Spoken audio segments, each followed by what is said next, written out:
What's going on, everybody, and welcome to the Other Side of the Firewall podcast. We're talking about the latest and greatest of cybersecurity news, as well as we highlight those movers and shakers and glass ceiling breakers. Those people of color have made it to the other side of the proverbial firewall. My name is Ryan Williams, and as always, I'm joined by Shannon Tynes. What's up? What's up? Chris Apricot. What's going on, everybody? What's going on? So, welcome to the Wednesday episode. So, if you have not already, Monday, Tuesday are topics, Wednesday discussion, Thursdays, Ask a CISSP. I have interviews coming out, so definitely check that out. And then Fridays, everything else, movies, books, games, all that cool stuff. But without further ado, I give it to Shannon. All right, everybody. So this article comes from darkreading.com, written by Robert Lemos. And the title of this one is Tariffs May Prompt Increase in Global Cyber Attacks, right? So you got all these cybersecurity and policy experts, and they say if the tariffs give way to a global recession, right, that's the reason behind it, because the tariffs will start a recession. But what you'll have is organizations will start spending less money on cybersecurity, right? Like that's usually one of the first cuts when it comes to these companies. They'll start looking at their cybersecurity and their IT departments, right? And that's the fear, right? So it's not the forward thinking of it that they should be doing. Like when you start cutting your cybersecurity department, like you don't worry about the loss until it actually hits you, right? Till all of a sudden you have that breach that's costing you, tens of thousands or $1 million a day. Then all of a sudden you're like, man, why are we in this position? Well, because you cut half your staff, right? That was looking out for these different types of threats and things of that nature. And it's just kind of how it is, right? That's the way of the world. Like we have not gotten to a point where it's like the preventative nature of cybersecurity should be on the forefront when it comes to the C-suite, right? We're just not there yet. And that's pretty much what he's getting into, is that companies cutting where they think they can lose it the most. And we've talked about it in the previous article even, right? We're talking about how that's one of the things that'll get cut in the financial aspect of it. But again, not thinking of the second and third order effects. This is where it can hurt, right? And it's gonna hurt. If we do go into a recession, you better believe these companies are gonna be like, all right, we gotta cut. Because here's another thing you have to think about, right? The people that are in those positions are also getting paid a little bit better as well, right? When you look at your IT departments and the people that do your cybersecurity, you're looking at jobs to where they're paying them a little bit better than it is somebody that's on the phone making sales, right? The return on investment, the ROI for the sales folks, it's a lot better for them than it is for the cybersecurity folks. Is their thinking, right? Not to have the forward thinking they should have, but it's just the way of the world. I agree. Like what he's saying, I agree. That's exactly what's going to happen if the world ends up going into a recession. But Chris, what's your thoughts on this? I mean, first thing is increase in cyber attacks, right? I think when you have a huge shift in geopolitics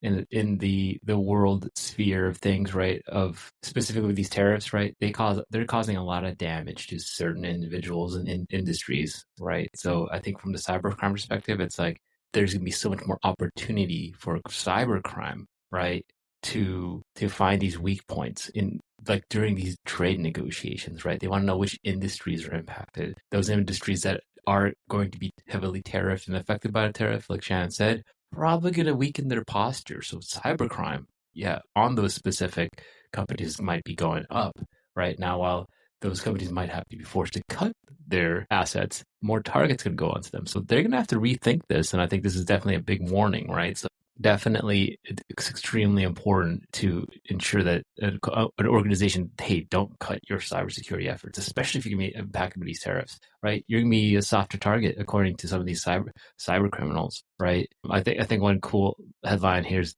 there's no tariffs on cybercrime. They don't care. They do not care, right? So I think they do mention an example here following the COVID-19 pandemic as companies embrace digital transformation, the critical vulnerabilities of organizations in the financial sector increased by 185%.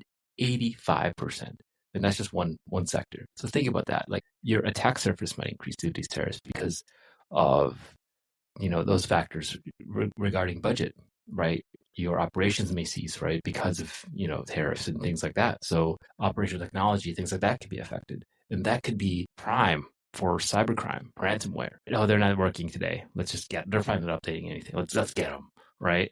So think about it like that. And then really when it comes down to it, I think coming back to our past article, government funding on this, super important. I really hope CISA gets that grant program going to help assist these companies. I think you guys are spot on. I wanted to highlight a number. It's estimated that last year, 2024, cybercrime cost $9.5 trillion worldwide. So just think of what that money could be used for instead. anything else than paying ransom and fixing things that are broken and having to stand up teams and things of that nature that you didn't have originally. It's a lot of churn, a lot of, I don't even know what you call it, negative economy. I mean, money that could be spent elsewhere. I would like to highlight that number. But from this article, I thought he brought up a good point about hacktivists.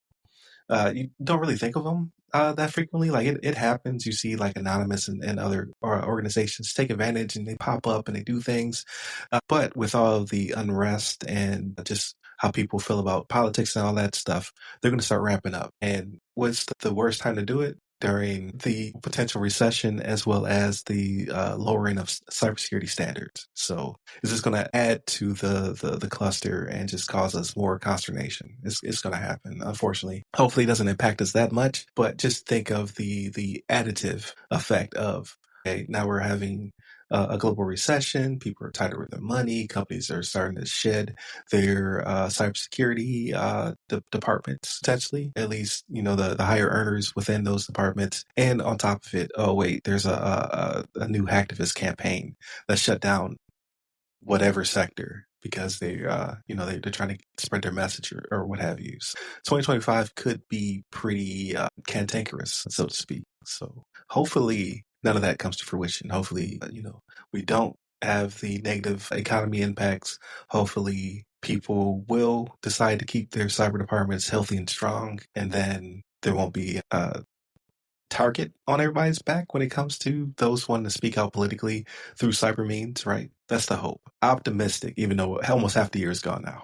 Are people going to care when the price of eggs and groceries and gas becomes unaffordable, right? Like, is that really what they're going to be paying attention to, right? Like, there's other things. Like, if there was a recession, they're not thinking about cybersecurity. They're like, I can't afford these things I used to. I can't go on the vacation I used to. The Switch 2 is not going to get sent out.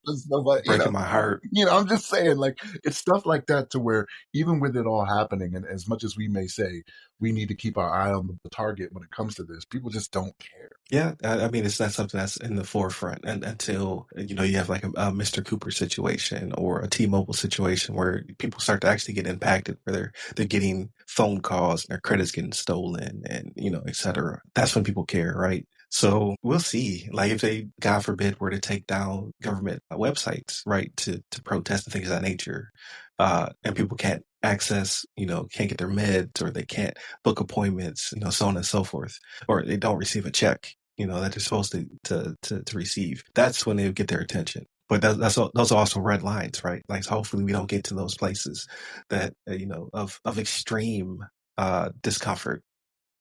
Who's to say? Well, welcome to the Doom and Gloom podcast.